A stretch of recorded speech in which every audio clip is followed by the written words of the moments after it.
দাদা আমার উপরে তাকিয়ে আগামী দিনের রঙিন স্বপ্ন দেখছে।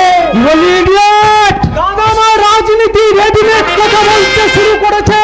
কি বলবার জন্য তুই আমার ঘরে এসেছিস?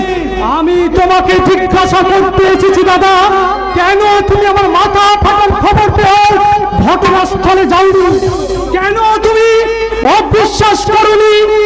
আমার সম্পর্কে ওঠা ওই বদনামের কথাগুলো কোন অধিকারে কোন সাহসে বলিয়ানি হয়ে অসাধু ব্যবসায়ী ব্যভিচারী ব্যবসায়ী মিস্টার মোহনলাল মজুমদার আমার লেখার পাণ্ডুলিপিটাকে আত্মসাৎ করে রেখেছে, সে কথা ঘুরাট করেও তুমি জানতে চাওনি কেন?